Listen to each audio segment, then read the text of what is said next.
Welcome to Mic TV big debate. ఈరోజు మనం గత వారం రోజులుగా ప్రజాపాలన ఎలా సాగుతుంది, కాంగ్రెస్ ప్రభుత్వంలో ప్రజాపాలన ప్రజా విజయోత్సవాలను జరుపుకుంటున్నారు. అయితే రైతులకి, మహిళలకి, విద్యార్థులకి, నిరుద్యోగులకి ఇలా అనేక గ్రూప్స్ ఆఫ్ పీపుల్కి, సెక్షన్స్ ఆఫ్ పీపుల్కి వాళ్ళ పాలన ఎలా ఉందో అనేది మనం చర్చించుకుంటూ వస్తున్నాం. ఇవాళ ఒక సంచలనమైన సర్వే ఒకటి బయటకు వచ్చింది.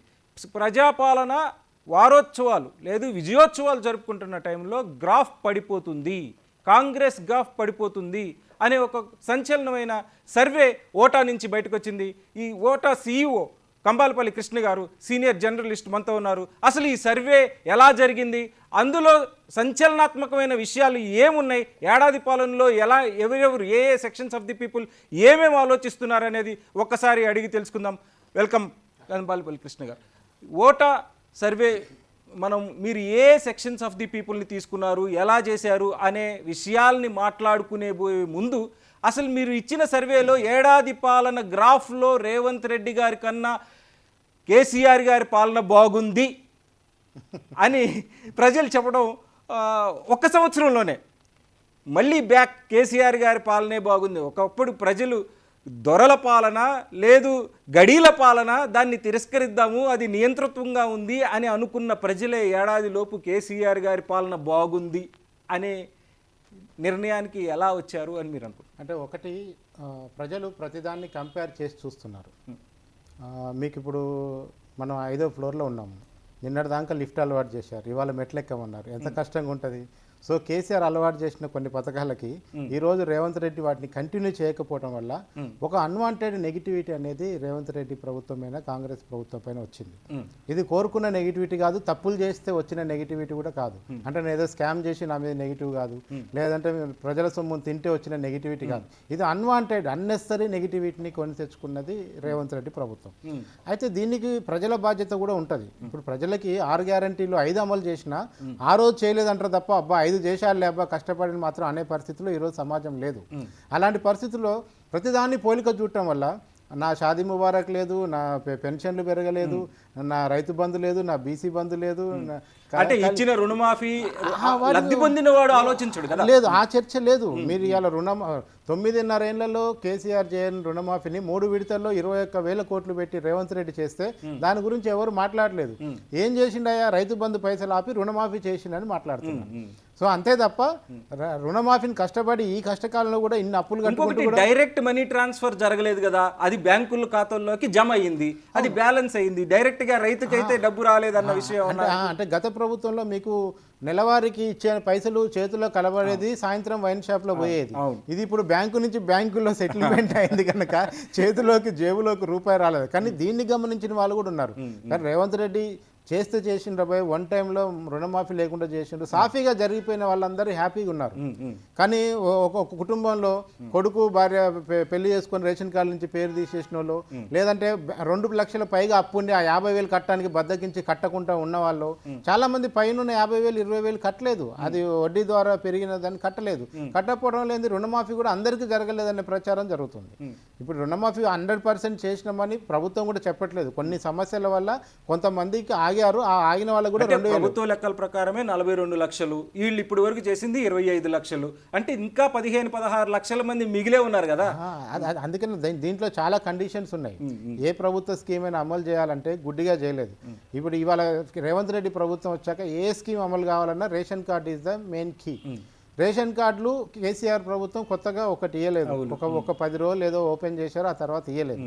ఆ తర్వాత వచ్చిన రేవంత్ రెడ్డి ప్రభుత్వం కూడా పథకాల మీద పథకాలు, ఎన్నికల హామీలు ఇచ్చారు తప్ప కొత్త రేషన్ కార్డు వీళ్ళు కూడా ఇవ్వలేదు. దరఖాస్తులు తీసుకుంటామన్నారు, ప్రజాపాలనలు అన్నారు, ప్రజావాణిలో అన్నారు, రకరకాలు చేసిన తప్ప రేషన్ కార్డు అయితే క్రియేట్ కాలేదు. ఈ 9.5 ఏళ్ల కాలంలో ఎంతమందికి పెళ్లిలేనాయి, ఎంతమందికి పిల్లలు పుట్టిరు, వాళ్ళందరికీ రేషన్ కార్డు రాలేదు. ఉమ్మడి కుటుంబంలో ఉన్న పేరు పెళ్లి కాగానే పక్కకు పోయి తీసుకుపోయినాక కొత్త రేషన్ కార్డు రాలేదు. సో ఏ స్కీమ్ అయినా మీకు అమలు కావాలంటే ration card is the key కనుక ఖచ్చితంగా ఈరోజు రేషన్ కార్డు ఆ లింక్ చూస్తారు, బ్యాంకులో account number, Aadhaar number match కాకపోతే పేమెంట్లు ఆపేశారు. ఏదో రకమైన కారణంతో పేమెంట్లు ఆగిపోయిన ఖాతాలు కూడా ఉన్నాయి. సో ఈ రకంగా చూసుకున్నప్పుడు 21,000 కోట్లు చేసినా కానీ దాన్ని చెప్పుకునే స్థితిలో కాంగ్రెస్ లేదు. దాన్ని ప్రచారం చేయడంలో కాంగ్రెస్ ఎమ్మెల్యేలు ప్రజాప్రతినిధులు ఫెయిల్ అయ్యారు. ఓ 20-30 మందికి కార్పొరేషన్ చైర్మన్లు ఇచ్చారు. వాళ్ళందరూ ఏం చేస్తున్నారో తెలియదు, అధికార ప్రతినిధులు ఏం చేస్తున్నారో తెలియదు. అంటే 9 ఏళ్లలో చేయలేని పనిని ఒక 1 ఇయర్లో ఒక సీఎం వచ్చి చేశాడనే దాన్ని చెప్పుకోలేని దౌర్భాగ్య స్థితిలో కాంగ్రెస్ ఉండటం కూడా ఈరోజు కేసీఆర్ పాలన బాగుంది అని అనిపించడానికి వన్ ఆఫ్ ద రీజన్స్ అయి ఉంటుంది. అంటే ఇక్కడ బీఆర్ఎస్ మొదటి నుంచి ఆరోపిస్తుంది తెలంగాణ ప్రజలే తప్పు చేశారు, మేముగా తప్పు చేసింది, కాంగ్రెస్ నించుకొని ప్రజలే తప్పు చేశారు అన్న ఒక నరేషన్ని వాళ్ళు డెవలప్ చేస్తూ వచ్చారు కదా, దాన్ని వాళ్ళు ఈరోజు ప్రొజెక్ట్ చేసుకునే అవకాశం ఉంటుందా? అది కేసీఆర్ పాలనే బాగుంది, మీరే తప్పు చేశారు కాంగ్రెస్ పార్టీని గెలిపించుకొని అని. అయితే ఇక్కడ ఏమైందంటే గ్రామాల్లో ఇంకా బీఆర్ఎస్ బలంగానే ఉంది. ఎప్పుడైతే కాంగ్రెస్ అధికారం మార్పిడి అయిన తర్వాత స్టార్టింగ్ 1-2 మంత్స్ అర్జెంటుగా ఎమ్మెల్యేలు అందరూ వచ్చి జాయిన్ అయిపోతారు, బీఆర్ఎస్ ఖాళీ అయిపోతుంది, శాసనసభ పక్షం విలీనం అయిపోతుంది అని చర్చలు జరిగినాయి కదా. ఆఫ్టర్ 6 మంత్స్ ఆ చర్చ అంతా ఆగింది. కోర్టు వల్ల కొంచెం ఆగింది, అనర్హత పిటిషన్లు 3-4 పెండింగ్లో ఉండటం రకరకాలుగా ఆగిపోయినప్పుడు ఇప్పుడు ఏమవుతుందంటే ఎమ్మెల్యేలు ఏమన్నా అటు ఇటు మైండ్ సెట్ ఉన్నారేమో కానీ 2nd, 3rd లెవెల్ క్యాడర్ ఎవరు కూడా అర్జెంటుగా పార్టీ మారే ఉద్దేశంలో లేరు.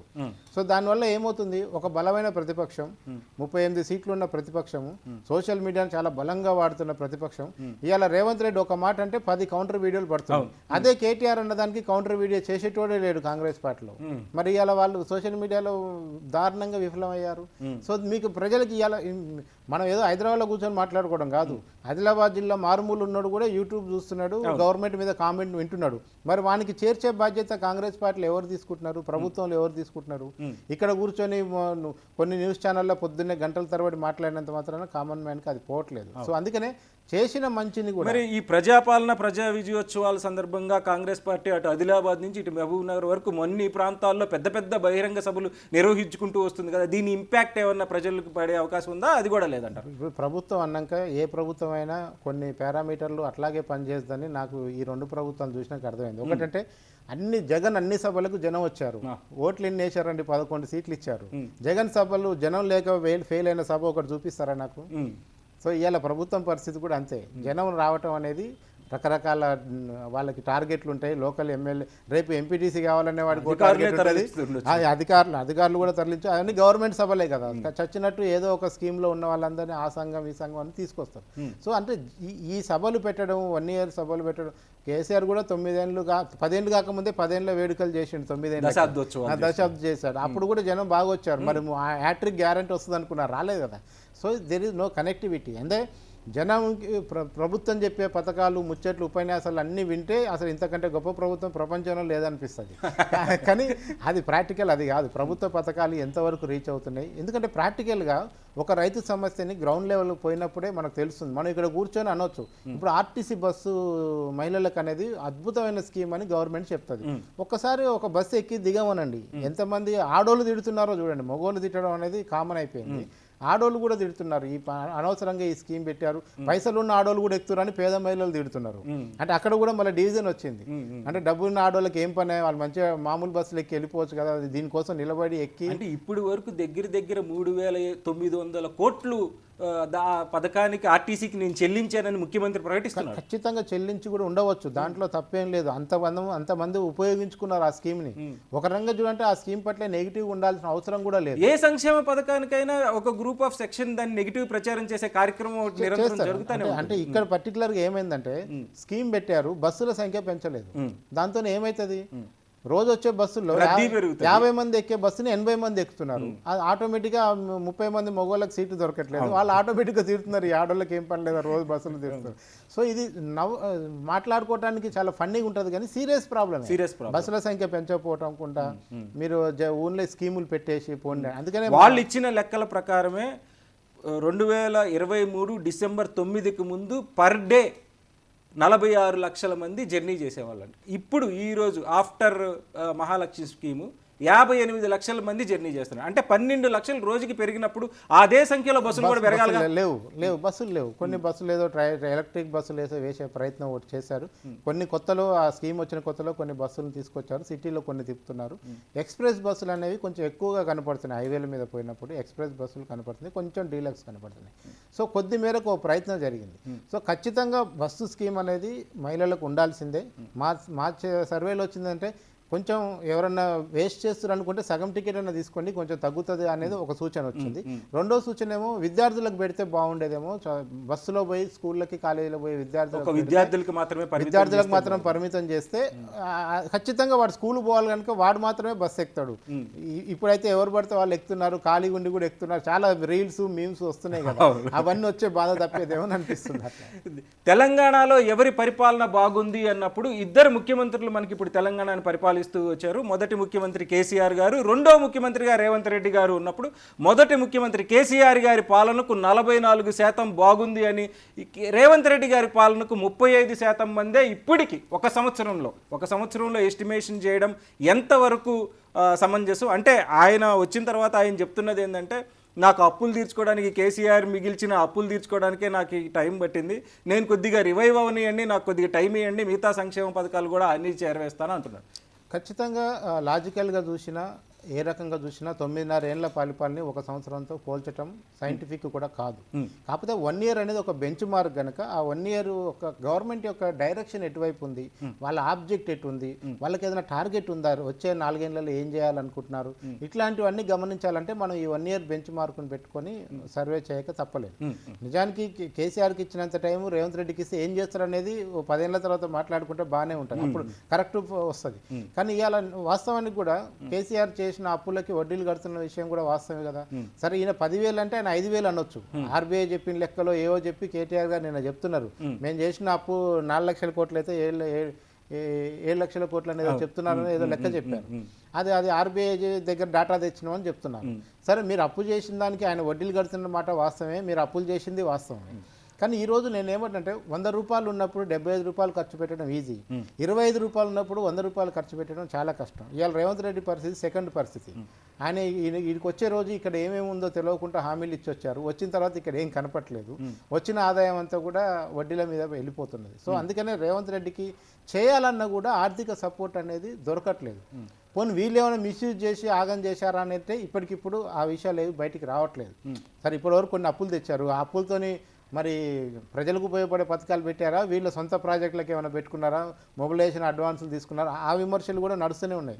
పొంగులేటి శ్రీనివాసరెడ్డికి డబ్బులు ఇచ్చారు, ఉత్తమ్ కుమార్ రెడ్డి కోమటిరెడ్డికి డబ్బులు ఇచ్చారన్న చర్చ కూడా నడుస్తుంది. వాళ్ళ కంపెనీలకి బిల్లులు చెల్లించారనేది, ఈవెన్ లాస్ట్ ఎన్నికలకు ముందు ఆపిన రైతు బంధు పైసలు కూడా పొంగులేటికే కట్టారన్న విమర్శ కూడా ఉన్నాయి. సో ఇవన్నీ కూడా ఏంటంటే రేపు మనకు బడ్జెట్ వచ్చినప్పుడు అసలు ఎవరెవరు ఎక్కడెక్కడ ఏం ఖర్చు పెట్టారు మన కాగ్ రిపోర్ట్లు వస్తే తప్ప మనకు అది తెలియని పరిస్థితి. సో ఈ రోజుకున్న పరిస్థితులు మాత్రం రేవంత్ రెడ్డి చెప్పే దాంట్లో కూడా వాస్తవం ఉంది. ప్రతిపక్షం చేసిన అప్పుల మాట కూడా వాస్తవమే.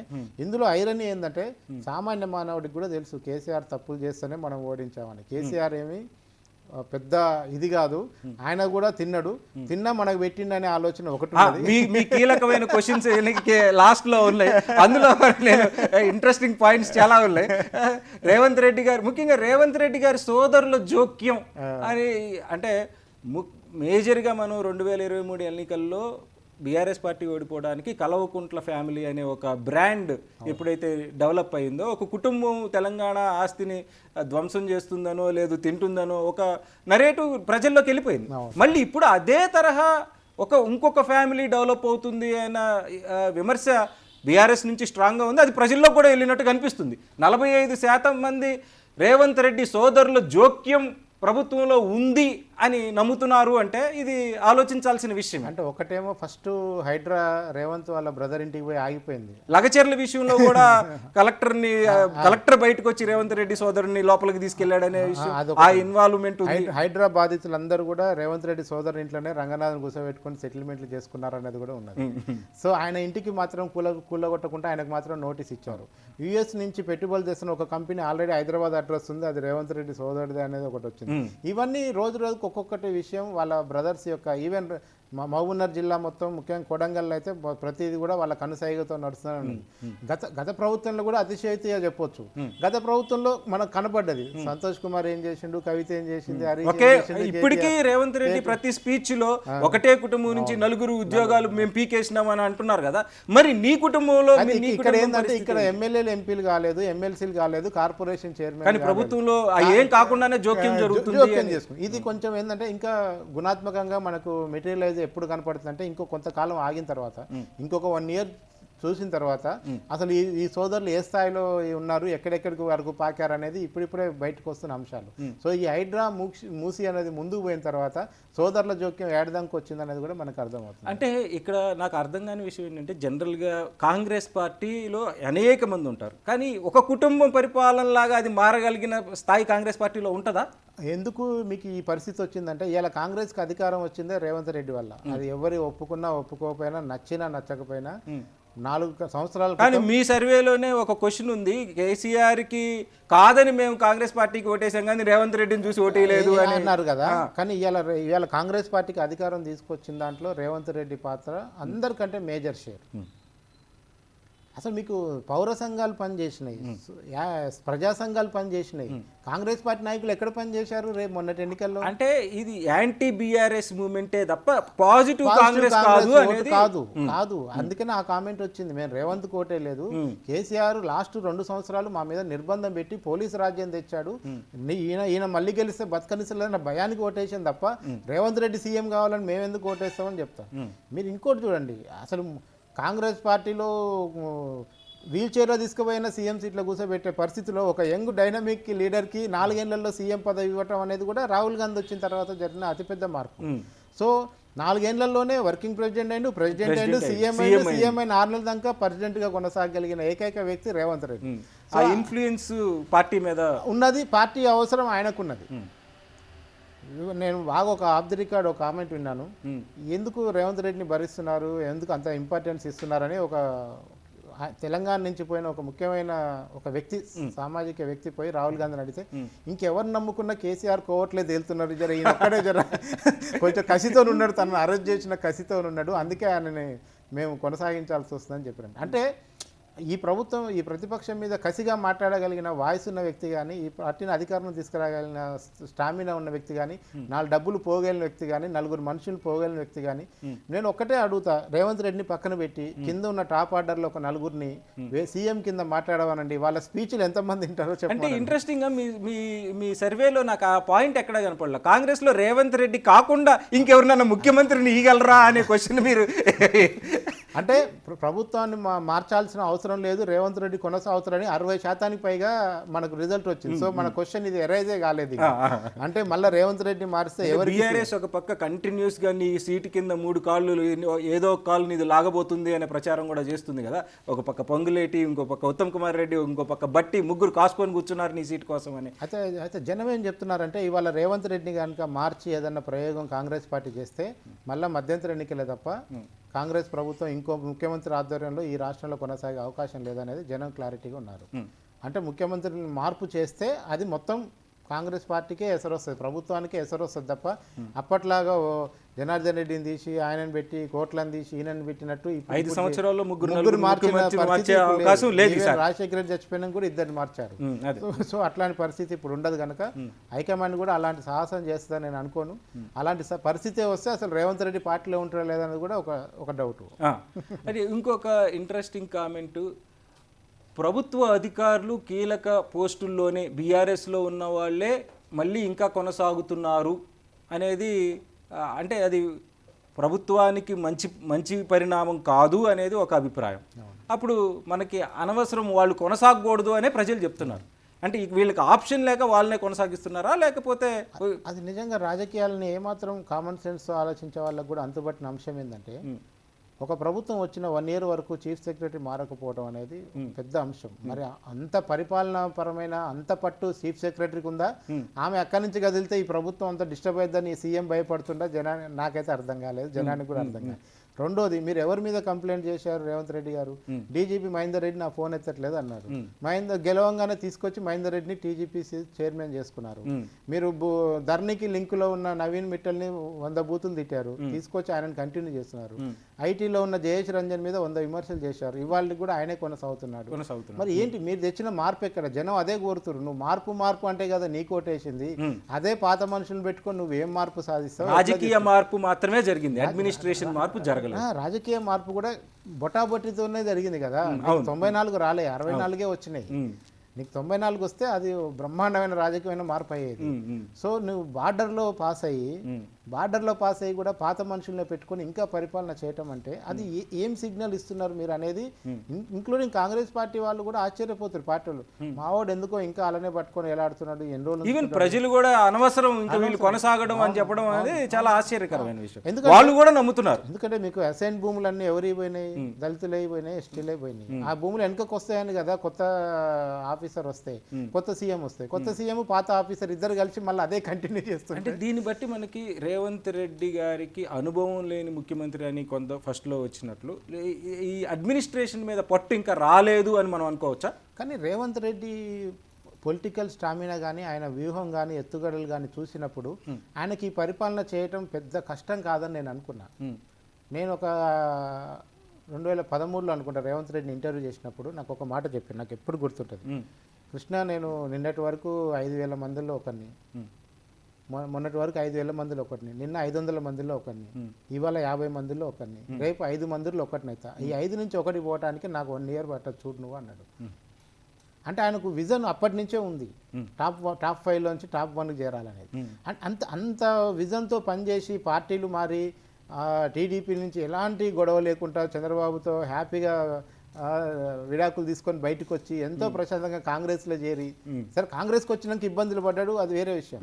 కానీ ఒక స్మూత్ ట్రాన్స్ఫర్మేషన్ అనేది బయట పార్టీ నుంచి వచ్చి డైరెక్ట్గా వర్కింగ్ ప్రెసిడెంటే సీఎంఓ కావాలన్నంత చాకచక్యం ఉన్న వ్యక్తి ఈ చిన్న రాష్ట్రం తెలంగాణని పరిపాలించడానికి ఇన్ని ఇబ్బందులు పడాలా అంటే ఇందులో ఆయన వెనకాల ఉన్న ఇబ్బందులు ఒకటేమో బడ్జెట్ సహకరిస్తలేదు, రెండోదేమో సీనియర్లు అనుకున్న మంత్రులు కూడా ఎప్పుడు వాళ్ళు ఏదో ఒక అనీజీ ఫేస్తోనే కనపడతారు. మాకు రాకపోయా సీఎం2, ఈయన ఎవడో జూనియర్ చెత్తకపోయా అనే ఫీలింగ్లోనే కనపడతారు తప్ప ఇది ఒక ప్రభుత్వం మన చేతుల్లోకి వచ్చింది, మనం దీన్ని కాపాడుకుందాం, రేపు ఎవరికైనా సీఎం అవకాశం రావచ్చు, రేవంత్ కష్టపడాడు వచ్చిందని అనుకునే పరిస్థితే లేదు. ఎప్పుడెప్పుడు రేవంత్ని దింపుదామా మనం ఎక్కుదామన్న ఆలోచనతో కొందరు తిరుగుతున్నారు. ఇక ఒక బలమైన ప్రతిపక్షం ఉండేటి కూడా వాళ్ళకు కూడా ఒకటి ఏముందంటే హ్యాట్రిక్ మిస్ అయింది, ఒకరికి రావాల్సిన సీఎం పదవి మిస్ అయింది, ఒకరి నుంచి రావాల్సిన సీఎం పదవి, ఇట్లా ఫ్రస్ట్రేషన్లో కొన్ని రోజులు, కొన్ని తప్పులు చేసిన భయంతో కొన్ని రోజులు, మీకు టెలిఫోన్ ట్యాపింగ్ కేసు, రేపు విద్యుత్ కొనుగోలు ఒప్పందము, ఇవన్నీ జ్యుడిషియల్ కమిషన్లో జరుగుతున్నాయి కదా, కాళేశ్వరం ఎంక్వైరీ, ఇవన్నీ కూడా ముందుకు పడాల్సిన అంశాలు. ఇవన్నీ ముందుకు పడితే ఏమైపోద్దో, అర్జెంటుగా ఈ ప్రభుత్వాన్ని తీసేసి లేదా మనమే కలుపుకొని ఇంకో బీజేపీ సపోర్ట్ కూర్చుందామా ఇట్లాంటి ఆలోచన కూడా చేస్తున్నారు. సో ఇన్ని రకాల ఒత్తిళ్ల మధ్య రేవంత్ రెడ్డి ఎంతో కొంత వస్తున్నాడు, దానికి ప్రభుత్వ అధికారులు సహకరిస్తున్నారు. వీళ్ళంతా ఒక 10 సంవత్సరాల్లో ఇప్పుడు సహకరించకపోవటం వల్ల వచ్చే సమస్యల కంటే పాత వాళ్ళని కంటిన్యూ చేయడం వల్ల ఈ దోపిడీ కొనసాగడానికి ఏమైనా ఉపయోగపడుతుందనే ఒక అనుమానం కూడా ప్రజల్లో స్టార్ట్ అయింది. 24% మంది ప్రజలు అట్లా ఫీల్ అవుతున్నారు. వాళ్ళకి ఎలా దోచిపెట్టారు అదే ఫార్ములా, కొత్త ఫార్ములా అవసరం లేదు. అయితే కేసీఆర్ని మీరు ఇందాక అన్నట్టు అనేక కమిషన్లు వేసుకుంటూ పోతున్నారు. ఒక పక్క విద్యుత్ కమిషన్, ఇంకొక పక్క కాళేశ్వరం, వీటన్నిటిని చూసినప్పుడు ఎవరో ఒకళ్ళని అరెస్ట్ చేయడం అయితే పక్కా అని కాంగ్రెస్ ప్రతి వారానికి ఒకసారి చెప్పుకుంటూనే పోతుంది. కేటీఆర్ని అయితే ఇంకొక 2 రోజుల్లో 24 గంటల్లో ఏం జరగబోతుందో చూడండి అని.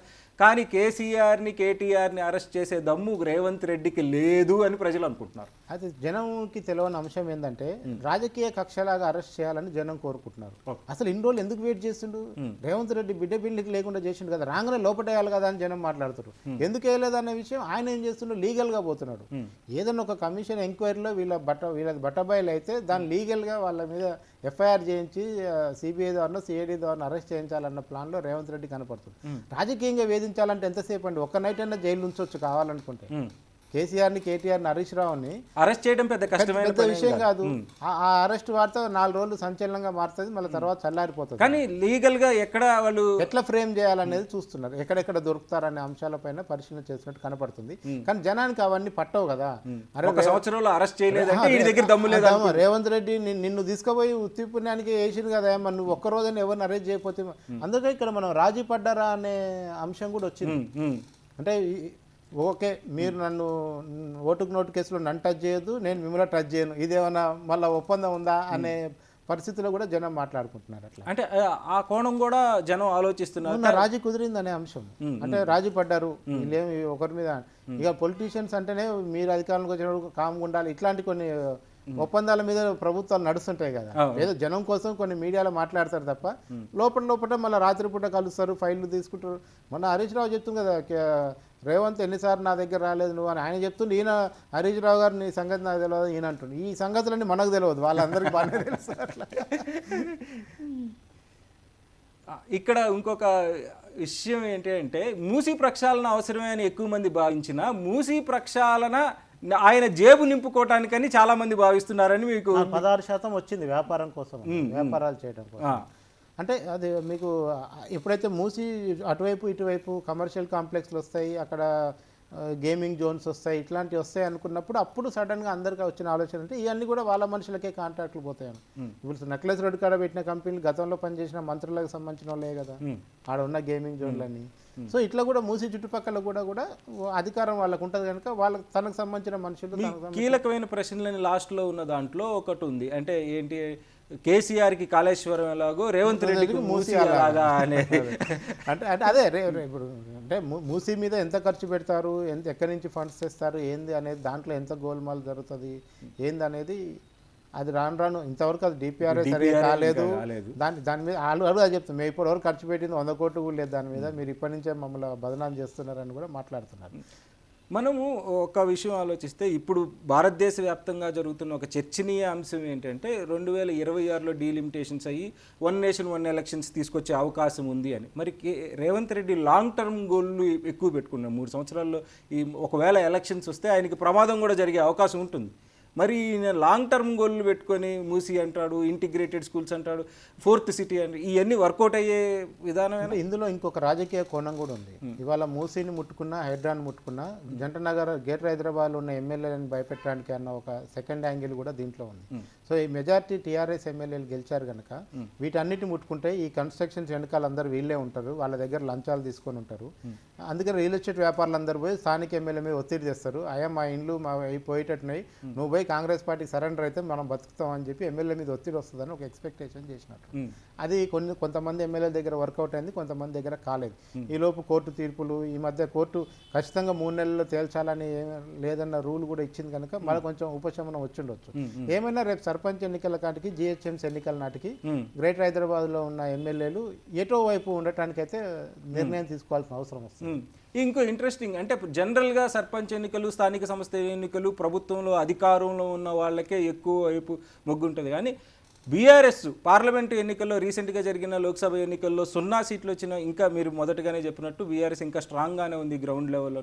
కానీ అధికార పార్టీ కన్నా బీఆర్ఎస్కి ఎక్కువ శాతం.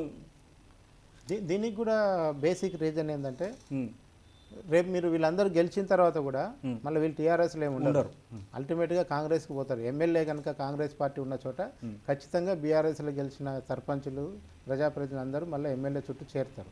చేరకపోతే నెక్స్ట్ 5 ఏళ్ళు వాళ్ళు బతకలేరు. సో ఖచ్చితంగా అది ఉంటుంది. కాకపోతే ఇప్పుడు నాకు మీకున్న గుర్తు ప్రజాదరణ కోసం, గెలవడం కోసం బీఆర్ఎస్ నుంచే పోటీ చేస్తారు, బీఆర్ఎస్ మద్దతుతోనే పోటీ చేస్తారు. బీఆర్ఎస్ కూడా ఆప్షన్ లేదు, తన పార్టీ నాయకుని నమ్మి సపోర్ట్ చేయాల్సిందే. ఉంటారా పోతారనే తర్వాత విషయం, ఇప్పటి నుంచి అనుమానించలేం కదా. సో అందుకనే ప్రజలు ఏంటంటే స్థానిక సంస్థల ఎన్నికల్లో ఈ మాత్రం కూడా వ్యతిరేకత. ఎందుకంటే ఆ పెన్షన్లు పెంచకపోవటం ఒకటి, రైతు భరోసా ఇవ్వకపోవటం. ఒకవేళ ఇప్పుడు ఈ గడిచిన 2 నెలల్లోనే కాంగ్రెస్ పార్టీ అనుకున్న సంక్రాంతి రూపిస్తానన్న రైతు భరోసా వాళ్ళ ఖాతాల్లోకి వెళ్ళిపోయి, పెన్షన్ ఈయన అనుకున్నట్టు 4,000 లేకపోతే 3,000 ప్రస్తుతానికి చేసి వాళ్ళ ఖాతాల్లోకి వెళ్తే ఈ గ్రాఫ్ రివర్స్ అయ్యే అవకాశం అవుతుంది. ఆటోమేటిక్ అవుతుంది. కాంగ్రెస్ మీద ఉన్న ఏకైక విమర్శ ఇప్పుడు అదే, హామీల్ని పట్టించుకోవట్లేదని. మీకు రైతు భరోసా వచ్చేసింది అనుకోండి, రైతు భరోసా వచ్చేస్తే రైతు సెక్షన్ అనేది హ్యాపీ ఫీల్ అవుతుంది. ఈలోపు ఇవి చేస్తాన్న ఇతర పథకాలు ఇప్పుడు ఎట్లాగా 500 రూపాయల వడ్ల బోనస్ నడుస్తూనే ఉంది. ఇంకా కావాల్సింది ఏంది, ఇందిరమ్మ ఇండ్ల సంగతి ఒక్కటి తేల్చాలి. ఇందిరమ్మ ఇండ్లు రైతు భరోసా చేయగలిగితే మళ్ళీ మీ స్థానిక సంస్థల ఎన్నికలన్నీ రివర్స్ అవుతాయి ఆటోమేటిక్. బీఆర్ఎస్ 0 నుంచి అంటే పార్లమెంట్ ఎన్నికల్లో 0 నుంచి వాళ్ళు పోరాట పటిమే వాళ్ళని మళ్ళీ ఈ స్థాయికి తీసుకొచ్చింది అనుకోవచ్చా, లేకపోతే కాంగ్రెస్?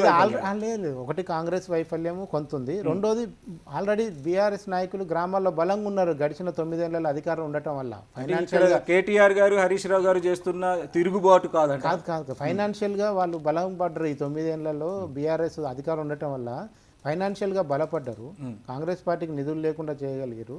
బీఆర్ వీళ్ళందరూ కూడా పేరుకు ఇండిపెండెంట్ కనపడతారు కానీ ఏదో ఒక పార్టీ సపోర్ట్తో చేస్తారు కనుక బీఆర్ఎస్లో నుంచి పోటీ చేసే వాళ్ళందరూ కూడా ఆర్థికంగా ఎంతో కొంత బలంగా ఉండి, ఎందుకంటే ఇప్పటి వరకు కేసీఆర్ కేటీఆర్ హరీష్ రావు చేసిన తప్పులనే ఎతకలేకపోయింది. ఇక కింది లెవెల్ ఉన్న అధికారులు చేసిన చిన్న చిన్న వాటి లీడర్లు చేసిన వాటికి ఎప్పుడు వస్తారు, రాలేరు.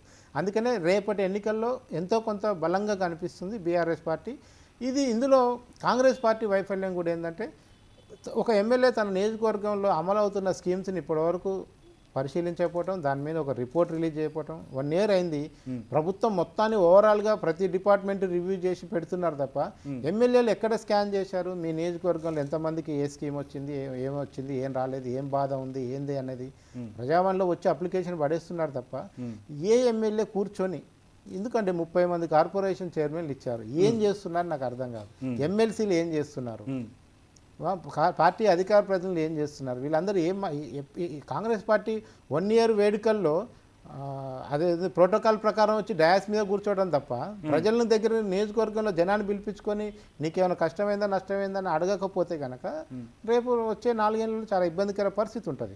లేదు ఇప్పుడు వచ్చిన డేంజర్ సిగ్నల్స్ నుంచి అన్న తేరుకొని కొంచెం తేరుకుంటే రేపు వచ్చే 2వ సంవత్సరంలో కొంచెం పరిపాలనలో మార్పు వచ్చే అవకాశం ఉంటుంది. ఇక బీజేపీ 8 స్థానాలు మనం పార్లమెంట్ ఎన్నికల్లో చూసాం. మీరు ఇచ్చిన దాంట్లో కూడా కింద నేను చదివిన దాంట్లో మోడీకి క్రేజ్ ఇంకా బాగుంది అనే ఒక ఇది ఉంది. అయితే ఇంకా మరి ఈ గ్రాఫ్ 19% అంటే ఇది తక్కువ అనుకుందామా, లేదు చాలా ఎక్కువే అనుకుందాం? బీజేపీకి గ్రామాల్లో ఉన్న పరిస్థితి, మొన్న మీరు వచ్చిన 8 సీట్లు ఎవరు ఇచ్చారు అనుకుంటున్నారు? 4 బీఆర్ఎస్ ఇచ్చింది, 4 కాంగ్రెస్ ఇచ్చింది. బీజేపీ బలంతో ఎక్కడ గెలిచారు వాళ్ళు? సో రేపు కూడా జిహెచ్ఎంసీ ఎన్నికల్లో కానీ స్థానిక సంస్థల ఎన్నికల్లో కానీ బీఆర్ఎస్ బీజేపీ కలిసిపోతాయి. మళ్ళా డమ్మి క్యాండిడేట్లను పెట్టుకోవడం ఇట్లాంటివన్నీ కాంగ్రెస్ని దెబ్బతీద్దామని మేయర్ పీఠం మీద బీజేపీ గురి పెట్టుకుంటుంది. తెలంగాణ సీఎం మాకు కావాలని పెట్టుకుంటారు. అది 26 అయితేంది, 28 అయితేంది. సో అట్లా బీజేపీకి సీట్ రావాల్సింది తప్ప గ్రామ శాఖలు బలపడో, మండల శాఖలు బలపడో, పార్టీ అద్భుతంగా జరిగో బీజేపీకి ఓటు రాదు. ఇప్పటికి కూడా బీజేపీ అర్బన్ ఓరియంటెడ్ అదే నడుస్తుంది. మొన్న గెలిచిన నియోజకవర్గాలు కూడా కాంగ్రెస్ పుణ్యం, బీఆర్ఎస్ పుణ్యం. కాంగ్రెస్ వాళ్ళు బీఆర్ఎస్ పుణ్యం అంటున్నారు, బీఆర్ఎస్ వాళ్ళు కాంగ్రెస్ పుణ్యం. ఇంకా కులగణన, బీసీలు కొద్దిగా చైతన్యవంతం అవుతున్నారు, కులగణన అవసరమని భావిస్తున్నారు అని అంటే గ్రౌండ్ లెవెల్లో చాలా నెగిటివిటీ ఉంది అనే ప్రచారం బాగా జరుగుతుంది. కులగణన మీద, సర్వే మీద వచ్చిన వాళ్ళకి సరిగ్గా సమాధానాలు చెప్పట్లేదని, అసలు మా ఆస్తుల వివరాలు మీకెందుకని అడుగుతున్నారని సోషల్ మీడియాలో బలంగా ప్రచారం చేస్తున్నారు. అది బీఆర్ఎస్ఏ చేస్తుంది ఆటోమేటిక్గా. ఇప్పుడు కొంతమంది బీజేపీ వాళ్ళు కూడా, ఈవెన్ దో బీజేపీ వాళ్ళు కూడా ఒక కులగణనకు వచ్చిన ఒక సర్వేని పట్టుకొని వీడియో తీస్తుంది. ఒక లేడీ ఇంకో లేడీని వీడియో తీసి ఏం కావాలో, మా ఇంటికి ఎందుకు వచ్చినావని, కనీసం ఒక మానవతా హృదయం కూడా లేదు. నేను ఒక అమ్మాయిని, ఒక కాలేజ్ గోయింగ్ అమ్మాయిని నేను వీడియో రికార్డ్ చేసి సోషల్ మీడియాలో పెడుతున్న జ్ఞానం ఇటువైపు ఉన్న మహిళకు ఉండాలి కదా. నీ బిడ్డ నీకు కోడలు అయితే అట్లా చేస్తావా నువ్వు? నీ బిడ్డ కోడలు జరిగితే అట్లా జరుగుతుందా? నీకు ఎవరి మీద కోపం ఉంది? నువ్వు ఒక రాజకీయ ఉద్దేశంతో కాంగ్రెస్ మీద కోపంతో ఇంకొక మహిళకు నువ్వు ఇబ్బంది పెడుతున్నావు, అమ్మాయిని సోషల్ మీడియాలో పెట్టి. ఇంకొక జంటు ఇట్లా కాలు మీద కాలేసుకొని నీకు తెలుసా సర్వే అంటే ఏందో తెలుసా అని ఇంకొక అమ్మాయిని ఇబ్బంది పెడుతుంది. అసలు ఇది కనీసం హ్యూమన్ రిలేషన్ అన్న ఉండదా?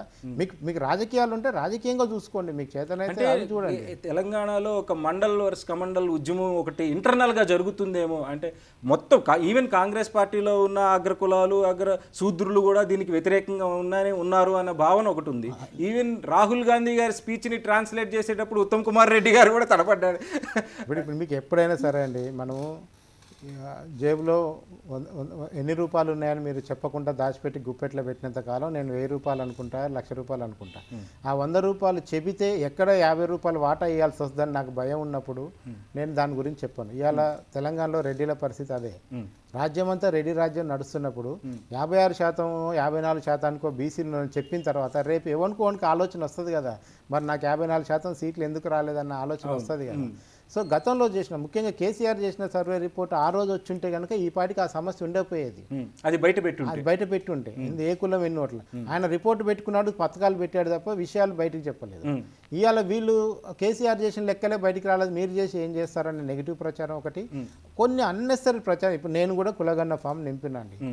నన్ను వాళ్ళు ఎక్కడ కూడా మ్యాండేటరీగా నువ్వు ఇది చెప్తేనే మేము రాసుకుంటాము లేకపోతే ఫామ్ తీసుకోమని అనలేదు. మొత్తం ఫామ్ నా చేతికి ఇచ్చి ఫిల్ చేయండి, ఫిల్ చేయండి, మీకు ఏమి పెట్టాలని, మీకు ఏది డీటెయిల్ మీకు షేర్ చేయాలనిపిస్తే అది చేయండి, మీరు ఇది చేయలేదు కనుక మీ ఫామ్ వ్యాలిడ్ కాదని వాళ్ళు నాతో అనలేదు. మరి ఎక్కడ ఒత్తిడి చేశారు నాకు అర్థం కావట్లేదు. బ్యాంక్ అకౌంట్లు, పాన్ కార్డ్ నెంబర్లు ఎందుకు అడిగారు, అదంతా కూడా వాలంటరీగానే ఉంది. మ్యాండేటరీగా మనం చెప్పాల్సింది ఆధార్ కార్డే, అది చెప్పడానికి ఇబ్బంది లేదు. ఇవాళ సిమ్ కార్డు కావాలన్నా ఆధార్ కార్డు ఇవ్వాలి. ఆధార్ కార్డు, మీ పేరు, మీ ఇంటి నెంబరు, మీ సెల్ ఫోన్ నెంబర్ ఇవ్వడానికి ఏం నొప్పి అయిందో నాకు అర్థం కాలేదు. కులం అనేది ఖచ్చితంగా చేసే సర్వేలోనే కులగణన అని పెట్టారు. సో మీకు ఒకవేళ ఆప్షన్ కూడా ఉంది, కులం చెప్పడం ఇష్టం లేకపోతే అది కూడా అంటే మీరు అబ్జర్వ్ చేసిన దాన్ని బట్టి కాంగ్రెస్కి చిత్తశుద్ధి ఉందా ఈ కులగణన చేసే ప్రక్రియలో, దాన్ని బయటికి తీసుకురావాలనే ఒక చిత్తశుద్ధి నేను అట్లా లేకపోతే బీసీకి ఇండిపెండెంట్ కమిషన్ వేస్తాడని అనుకోలే నేను. ఎందుకంటే కోర్టు ఎప్పుడైతే సజెస్ట్ చేసిందో బీసీ రిజర్వేషన్ అమలుకి మళ్ళీ ఇప్పుడు వేసిన నిరంజన్ కమిటీ కాకుండా సపరేట్ కమిటీ ఒకటి కాన్స్టిట్యూట్ చేస్తే తప్ప రిజర్వేషన్ నిలబడవన్నప్పుడు వెంటనే రేవంత్ రెడ్డి గారు ఒక కమిటీ వేశారు. సో అది బయట సమాజం నుంచి వస్తున్న ఒత్తిడి కావచ్చు, రాహుల్ గాంధీ దృష్టిలో కూడా ఈ విషయం ఉందని కావచ్చు, తనకి ఇష్టం ఉన్న కేవలం రాహుల్ గాంధీ గారి కోసమే ఇక్కడ కులగణన. రాహుల్ గాంధీ అనే ఒకటే ఉంది, కాంగ్రెస్ పార్టీ జాతీయ నినాదమే ఇప్పుడు కులగణన చేయాలి, ఆర్పార్ తేల్చాలనే కదా మాట్లాడుతుంది. ఇట్నా ఇత్తేదారు ఇట్నా భాగేదారు అని మాట్లాడుతుంది. సో ఎవరి వాటా ఎంతో వాళ్ళకి తేల్చాలని రాహుల్ గాంధీ దేశ స్థాయిలో మాట్లాడినాక అధికారంలో కాంగ్రెస్ పార్టీ రాష్ట్రాలు చేయకపోతే ఎలా ఉంటుంది, బాగుండదు. సో మోరల్ కమిట్మెంట్, ఇటు రాజకీయ కమిట్మెంట్ రెండు రకాలుగా ఉంది. అని ఇప్పటికీ 23% మంది అవసరం లేదని భావిస్తున్నారు, లెక్కలు బయటికి రావని భావిస్తున్నారు. ఇదేమో నిరాశ, లెక్కలు బయటికి రావాలి, చెప్పినా ఏం లాభం లేదు, మళ్ళీ మనం ఏం చెప్పినా బయటికి రాదు, వేస్ట్ అనేది ఒక నిరాశ. అవసరం లేదనే వాళ్ళు కూడా ఈ కేటగిరీలో ఉంటారు, అగ్రకుల అగ్రవర్ణ కేటగిరీలో ఉంటారు కదా. నేను రోజు 3 రూపాయలే తినాలి, 7 రూపాయలు తింటున్నా, 4 రూపాయలు అదనంగా తింటున్న విషయం ఇప్పటిదాకా. తెలంగాణలో ఎంత శాతం మంది అగ్రకుల అగ్రవర్ణ శూద్రులు ఉన్నారో దానికి దీన్ని బట్టి ఖచ్చితంగా టోటల్ ఫిగర్ వచ్చేసినట్టు.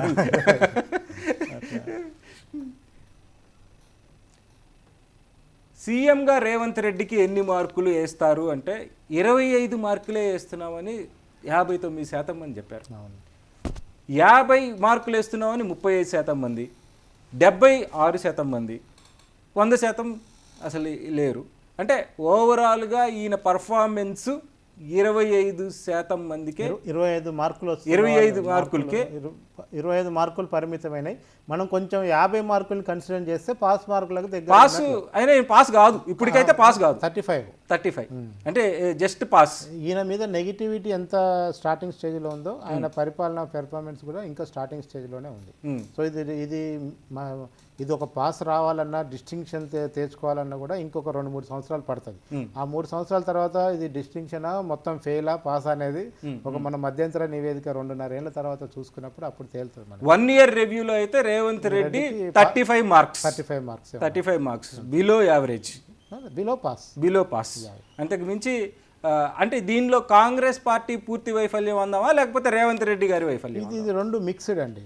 కాంగ్రెస్ పార్టీ నాయకులు సీనియర్లు ఓన్ చేసుకోకపోవటము, క్యాబినెట్లో చేస్తూ ఇంక మీరు చూడండి గత క్యాబినెట్తో పోలిస్తే ఇవాళ మంత్రులు ఒకవైపు రేవంత్ రెడ్డి మహబూబ్నగర్లో రుణమాఫీ మొత్తం చేసినట్టే ఖమ్మంలో తుమ్మల నాగేశ్వరరావు ఇంకా 3 లక్షల మంది చేయాలంటున్నాడు. ఇది ఏ పార్టీలో సాధ్యమవుతుందా? మీరు అది బీజేపీలో కానీ టీఆర్ఎస్లో కానీ అట్లా మాట్లాడితే తెల్లారి పార్టీలో ఉంటారు వాళ్ళు. సో అందుకనే కాంగ్రెస్ రేవంత్ రెడ్డి గారు ప్రభుత్వాన్ని మీదేసుకొని ప్రజలకు ఏదో చేస్తున్నాం చెప్పే ప్రయత్నం చేస్తున్నా, మంత్రులు తమ చెప్పాలనుకునే చెప్పేస్తున్నారు కింది స్థాయిలో. ఇండిపెండెంట్ బాడీలుగా వ్యవహరిస్తున్నారు. కొండా సురేఖ కామెంట్లు చేసింది, డ్యామేజ్ ఎవరికైంది? కాంగ్రెస్ పార్టీ ప్రభుత్వానికే కదా, కొండా సురేఖకి ఏం కాదు. సో అందుకనే కాంగ్రెస్ పార్టీలో ఆ రకమైన ప్రజాస్వామ్యం ఉంది. ప్రజలకు కూడా ఒక అయితే బేసిక్ ఏంటంటే ప్రజలకైతే ఒక ఊపిరి పీల్చుకునే అవకాశం వచ్చింది. ప్రగతి భవన్ గేట్లు దీన్ని బట్టి చూస్తే కేటీఆర్ గారు రెగ్యులర్గా చెప్తున్నట్టు సీఎం పోస్ట్కి రేవంత్ రెడ్డి అనర్హుడు అని ఆయన పదే రోజు చెప్తున్నట్టు ప్రజలు కూడా అది విశ్వసిస్తున్నారు అనుకుందాం. అంటే అనర్హతకి కెపాసిటీ లేకపోవటం ఒక కారణం అయితే చేయనీయకపోవటం ఎంత కారణం ఉందో కూడా చూడాలి.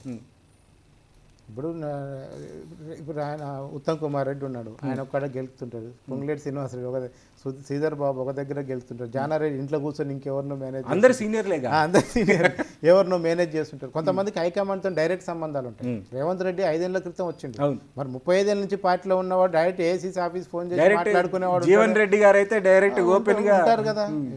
చాలా సోనియా గాంధీ డైరెక్ట్గా కాల్ చేసి మాట్లాడే తెలంగాణ ఆంధ్ర కాంగ్రెస్ సీనియర్ లీడర్లు కూడా ఉన్నారు. హాట్లైన్లోకి వచ్చి ఏం జరుగుతుంది మీ రాష్ట్రంలో అడిగే లీడర్లు కూడా ఉన్నారు. మరి ఆ కాల్ రేవంత్ రెడ్డికి రావట్లేదు కదా. సో మీరు ఎంతసేపటికి రాహుల్ గాంధీ చుట్టూ ఉన్న కోటరీ దగ్గర మాత్రం మేనేజ్ చేసుకుంటే, ఆల్రెడీ 30-35 ఏళ్ళ నుంచి సీనియర్ ఉండి దశాబ్దాల నుంచి కాంగ్రెస్ పార్టీ హెడ్ క్వార్టర్తో సంబంధం ఉన్న వాళ్ళు కూడా ఉంటారు కదా. సో ఇవన్నీ కూడా మనం రేవంత్ యొక్క కేసీఆర్ గారి ఫ్యామిలీ కూడా టచ్ లో ఉంది, వాళ్ళకి ఈయన మీద వాళ్ళు కూడా కంప్లైంట్స్ చేస్తున్నారు. అది మన జస్ట్ రాజకీయ ప్రచారంలో మనం బాగా చూడొచ్చు. కానీ కేసీఆర్ కనుక నమ్మే పరిస్థితి ఉంటే అది డిఫరెంట్ థింగ్ ఉండేది. ఆ రోజు పార్టీ మెర్జ్ చేస్తానా కానీ ఈ రోజు వరకు మధ్యలో నేను ఈ మధ్య రాసిన అంటే టచ్ అంటే అలా కాదు, ఈయన మీద వాళ్ళు కూడా హైకమాండ్ కంప్లైంట్ చేస్తున్నారు అనేది అది బయటికి కూడా చెప్తారు. మీరు ఎందుకు ట్యాగ్ చేస్తున్నారు కదా, రాహుల్ గాంధీ ప్రియాంక గాంధీకి ట్యాగ్ చేసి పోస్టులు పెడుతున్నారు కదా. అది రాజకీయ ప్రచారంలో భాగము. అది రోజు వార్తల్లో ఉండటానికి పనికి వస్తుంది తప్ప కాంగ్రెస్ హైకమాండ్ అట్లాంటి వాటిని పెద్ద సీరియస్గా తీసుకోదు. వాళ్ళకుండే ఇంటర్నల్ రిపోర్ట్ వాళ్ళకు ఉంటుంది, వాళ్ళకి చెప్పేవాళ్ళు వాళ్ళకి చెప్తారు. ఇవాళ కాంగ్రెస్లో 5 గ్రూపులు ఉంటాయండి, 5 గ్రూపులు 5 రిపోర్ట్లు పంపుతాయి. అందులో మెజార్టీ ఎవరికి వచ్చింది ఏమొచ్చిందని తెలిసిపోతుంది. సో పెద్ద విషయం కాదు అది. సో అందుకని కాంగ్రెస్ పార్టీ ప్రతిపక్షం మీద డిపెండ్ అయ్యే నిర్ణయాలు తీసుకోదు.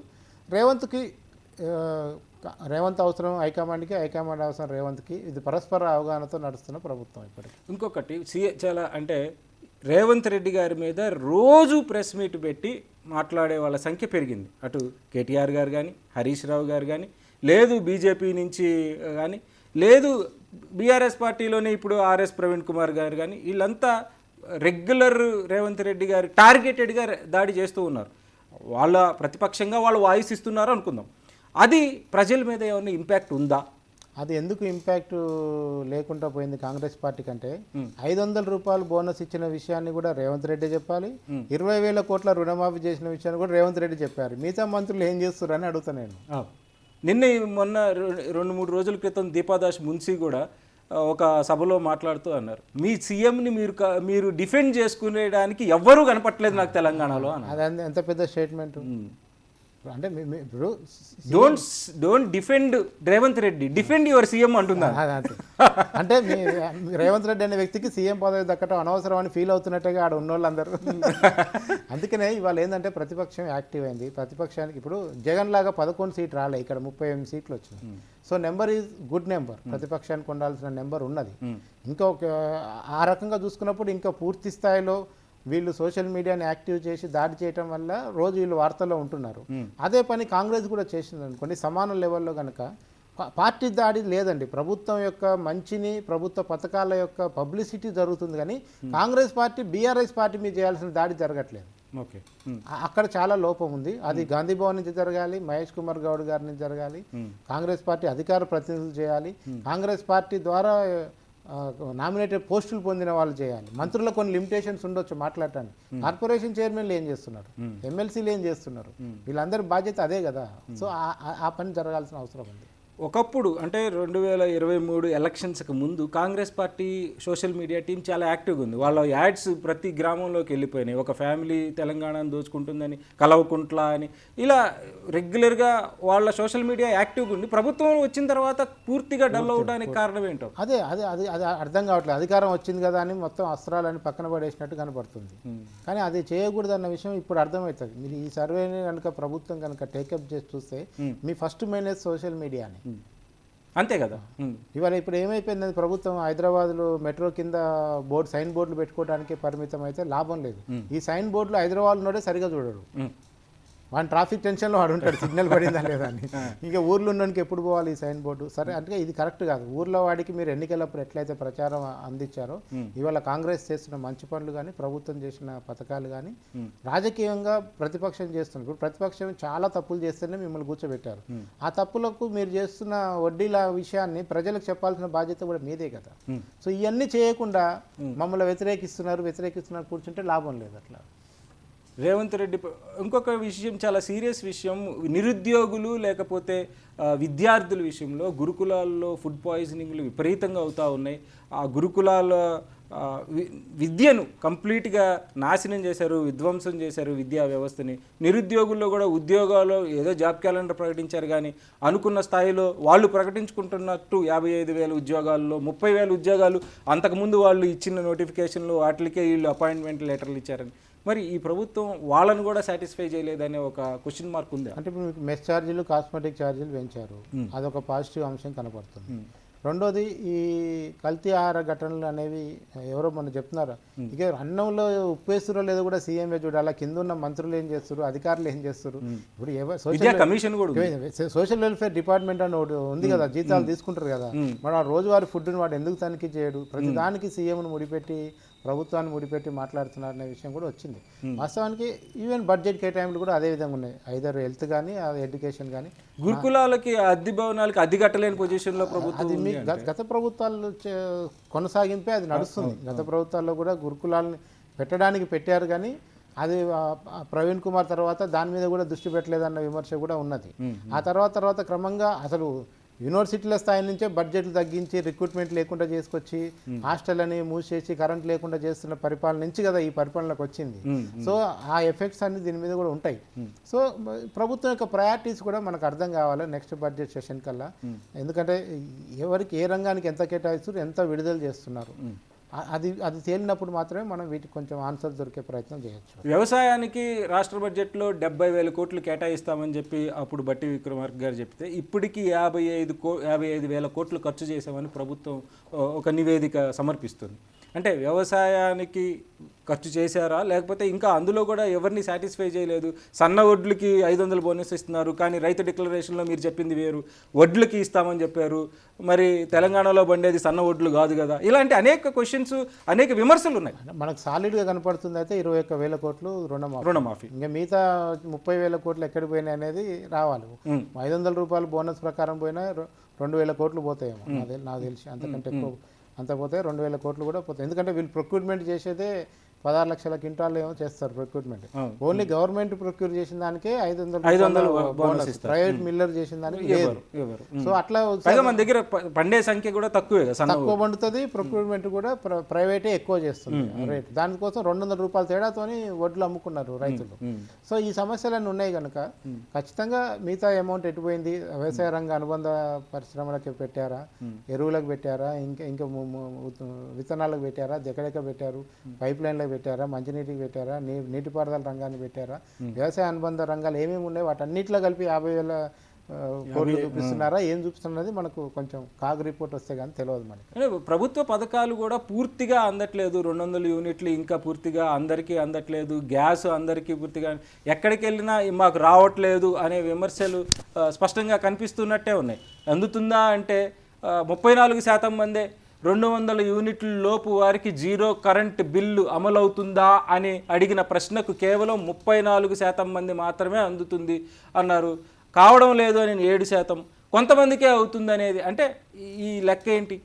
ఇప్పుడు గవర్నమెంట్ ఏం క్లెయిమ్ చేస్తుంది తెలుసా? ఈ అవుతోంది కొంతమంది కలిపి 80% అయిందని చెప్పి.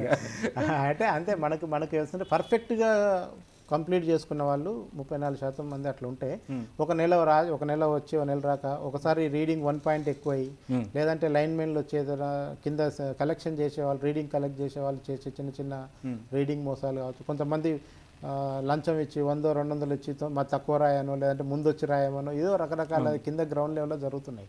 ఇవన్నీ కూడా మనకి అదేంటంటే ఇంప్లిమెంటేషన్ సమస్యలు ఉన్నాయి.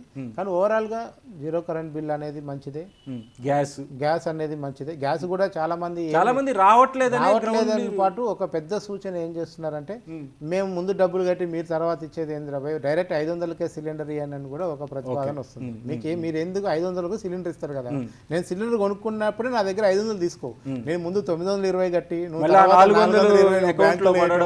ఇదంతా ఎందుకు అన్నారు. కానీ గవర్నమెంట్కి ఏదో కొన్ని నామ్స్ ఉంటాయి, సబ్సిడీ ఇవ్వడానికి వాళ్ళు ఏదో పెట్టుకుంటారు, ఆ లెక్కన ఉంటారు. సో అందుకనే ఇవన్నీ కూడా ఇంప్లిమెంటేషన్ సమస్యలు. ఈ ఫస్ట్ ఇయర్లో వచ్చిన అలర్ట్ని కనుక పట్టించుకుంటే కనుక వీటి నుంచి బయటపడడానికి అవకాశం ఉంటుంది. కాంగ్రెస్ గ్యారంటీలు అమలవుతాయన్న నమ్మకం ఇప్పటికీ ప్రజల్లో లేదు. కాంగ్రెస్ గ్యారంటీలు అమలవుతాయని కేవలం 14% మంది మాత్రమే అనుకుంటున్నారు. కొన్ని మాత్రమే అమలవుతాయని ఇప్పుడు ఆల్మోస్ట్ కొన్ని అమలవుతూనే ఉన్నాయి. ఐదు అమలు అవుతున్నాయి. 5 అంశాలు అమలు అవుతున్నాయి. 6 గ్యారంటీలో 13 అంశాలు ఉంటాయి. 5 అమలు అవుతున్నాయి. ఇంకా 8 అంశాలు టచ్ చేయలేదు. చేయడానికి డబ్బులు లేవు అక్కడ. అసలు ఆ అమలవుతాయన్న నమ్మకం కూడా జనానికి లేనట్టు. ఎందుకు లేవు అంటే ఈ డబ్బులు లేవు, తెలిసిపోతుంది కదా. బట్ ఆర్థిక మంత్రి, ముఖ్యమంత్రి ఇద్దరు రోజుకు ఒక్కసారన్నా అప్పులకే వడ్డీలకే అప్పులు కట్టడమే సరిపోతుంది మా పని అని చెప్పినాక ఇంకా ఈ కొత్త పథకాలు ఎక్కడి నుంచి అమలు చేస్తారు అనుకుంటారు జనం.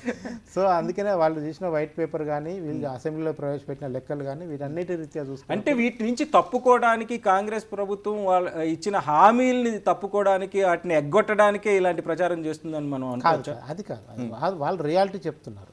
నిజంగా ఇప్పుడు రియల్ ఎస్టేట్ రంగమే చూసుకోండి. కాంగ్రెస్ రాగానే రియల్ ఎస్టేట్ పడిపోయిందని ప్రచారం పెట్టాను. పోయిన దీంట్లో హైడ్రాన్ మొదలు పెట్టాను. ఇక ఇప్పటి వరకు lake view, Sarovar view, river view అంటే ఎవడు కొనే పరిస్థితే లేదు. ఇప్పుడు చేసిన వెంచర్లన్నీ అట్లనే ఖాళీగా పడి ఉన్నాయి. వచ్చి కొనుక్కొని తర్వాత డబ్బులు ఏమన్నా కొనేటోళ్ళు లేడు ఇప్పుడు. సో ఆ పరిస్థితిలోకి వచ్చింది కనుక ఆర్థిక పరిస్థితి దృష్ట్యానే మనకు ఆ పరిస్థితి కనబడుతుంది. ఓవరాల్గా కాంగ్రెస్ పరిపాలన జస్ట్ పాస్. కాంగ్రెస్ పరిపాలన కూడా 1 ఇయర్లో వాళ్ళ పర్ఫార్మెన్స్ పీక్లో ఏం లేదు, పీక్లోకి వెళ్ళే అవకాశం కూడా లేదు. మనం ఆశించడం కూడా అత్యాశ అవుతుంది అంట. నేను అసలు 50% కూడా లేదు కదా. అంటే వాళ్ళ మీద అనేక ఎక్స్పెక్టేషన్స్తో ప్రజలు ఓట్లేసి ప్రజాస్వామ్య ఇప్పుడు ఎన్నికలు జరిగిన నెక్స్ట్ ఇమీడియట్ ఇయర్ కనుక మనకి ఇంత ఎక్స్పెక్టేషన్ కనబడుతుంది. ఇంకో ఇయర్కి ప్రజలు కూడా అలవాటు పడాలి. కాంగ్రెస్ ఇంత చేస్తుంది, ఇంతనే మన కాంగ్రెస్ ఎక్స్పెక్ట్ చేయాలని. సో అది మనం ఒక 2-2.5 ఏళ్ళ తర్వాత మిడ్ రిపోర్ట్ తీసుకున్నాం అనుకోండి. ఓకే, ఈ 2.5 ఏళ్ళలో ఇది జరిగింది, నెక్స్ట్ 2.5 ఏళ్లలో ఏం చేయబోతారు, అప్పుడు మనం ఒక కన్క్లూజన్కి వచ్చి. మరి 1 ఇయర్ కాకముందే 1 ఇయర్ లోపే దగ్గర 11 నెలలకే విజయోత్సవాలు అని చెప్పి ఎట్లా జరుపుకుంటున్నారు? చేస్తారు. గత ప్రభుత్వాలు 10 ఏళ్ళు కాకముందే 9 ఏళ్ళకి చేసినాయి కదా. వీళ్ళు 1 ఇయర్ అంటే మీకు పాలనలో వచ్చిన స్వేచ్ఛా వాతావరణాన్ని మాత్రం కాంగ్రెస్ పార్టీ చెప్పుకోలేకపోతుందండి. ఇవాళ నాకు ప్రాబ్లం వస్తే నేను పోయి ఒక మంత్రిని, ఒక ఎమ్మెల్యేని కలిసి ఒక దరఖాస్తు ఇవ్వగలిగిన ఒక స్వేచ్ఛాయుత వాతావరణం అనేది ఉన్నది.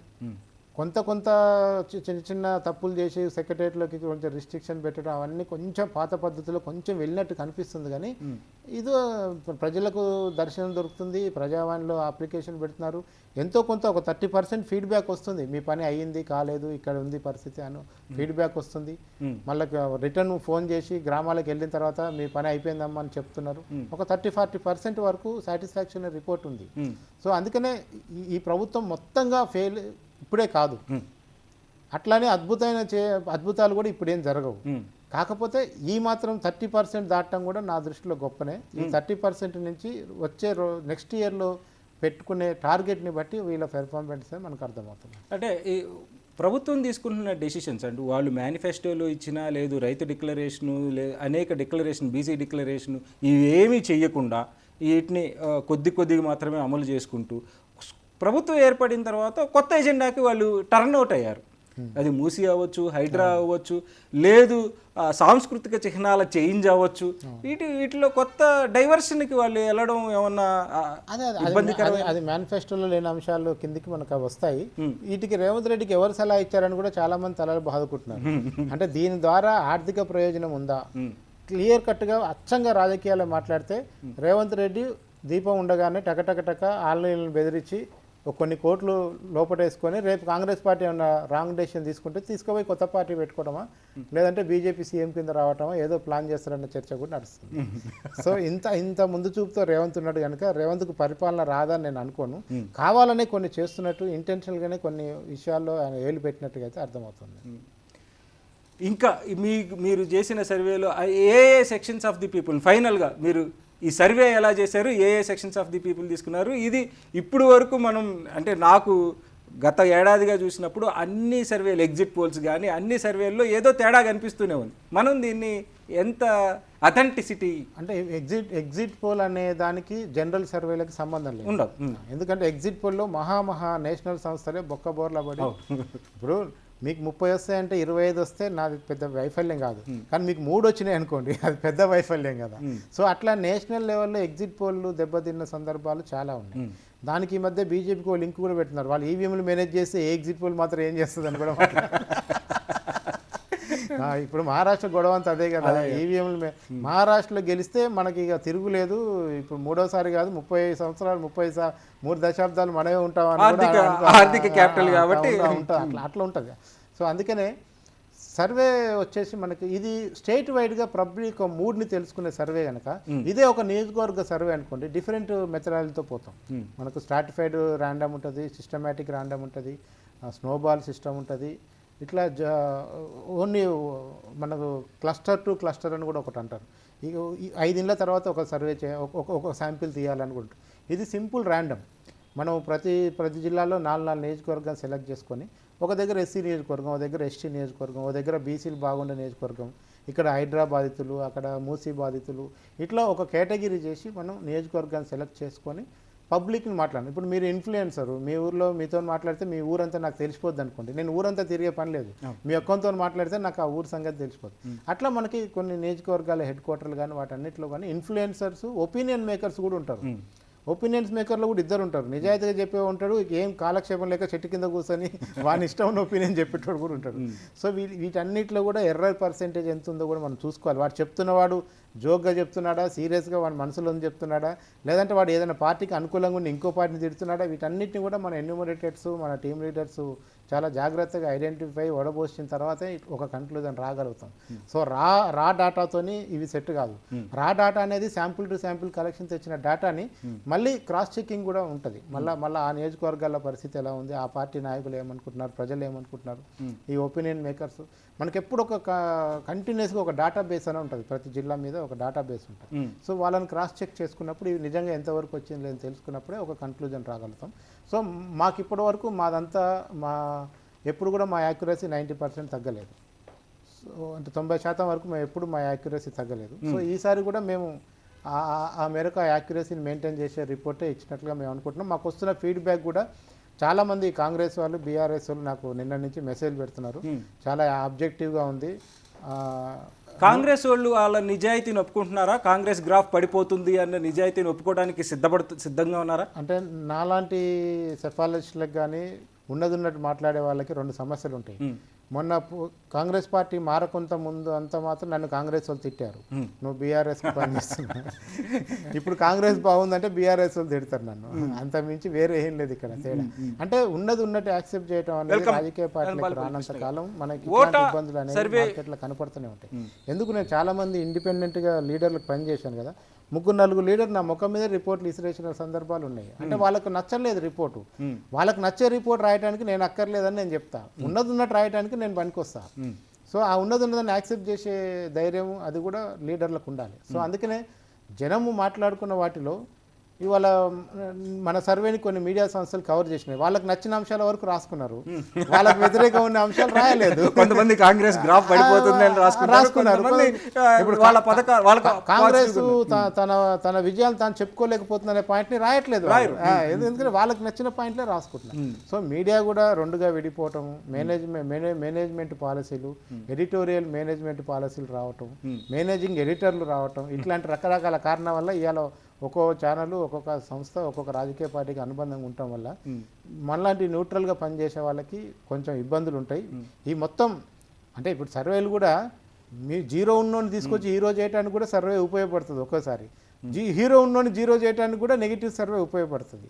కానీ మనం ఏంటంటే ఉన్నట్టు చెప్పుకుంటూ పోతున్నాం కనుక కొన్ని సందర్భాలుగా రాజకీయ పార్టీల నుంచి డిఫరెంట్ కామెంట్స్ వస్తున్నాయి, రాత్రి నుంచి మాట్లాడుతున్నారు, అసలు నువ్వు ఎవరిని కలిసినావు, అసలు నువ్వు పోయినావా లేదా, సర్వే చేసినావా లేదా అని తిట్టిన వాళ్ళు ఉంటారు, నువ్వేదో కొంచెం అనుకూలంగా ఇస్తున్నావులే బీఆర్ఎస్కి, బీఆర్ఎస్ పెట్టిన సోషల్ మీడియాలో నీది కూడా ఒక వింగ్ అని అడిగిన వాళ్ళు ఉంటారు, ఇట్లా రకరకాలుగా ఉంటారు. అట్లా అంటే మేజర్గా కాంగ్రెస్ పార్టీ ప్రభుత్వంలో ఉన్న పెద్దలు ఎవరన్నా ఏంటి ఈ సర్వే అని అడిగిన సందర్భం ఉందా ఈ గడిచిన 24 గంటలు? టాప్లో రోజు మీడియాలో కనబడే క్యాబినెట్ మినిస్టర్లకి అందరికీ మన సర్వే రీచ్ అయింది, ముఖ్యమంత్రి కార్యాలయానికి రీచ్ అయింది, పిఆర్ఓ మిత్రులు కూడా రియాక్ట్ అయ్యారు.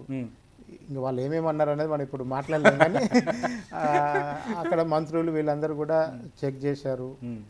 నాకున్న పరిచయాలతో నేను ఢిల్లీకి కూడా పంపాను, ఏఐసిసి ఆఫీస్కి కూడా మన సర్వే రిపోర్ట్ చేరింది. సో వాళ్ళు ఏం మాట్లాడుకొని తర్వాత మనతో ఏం మాట్లాడతారు. Thank you so much.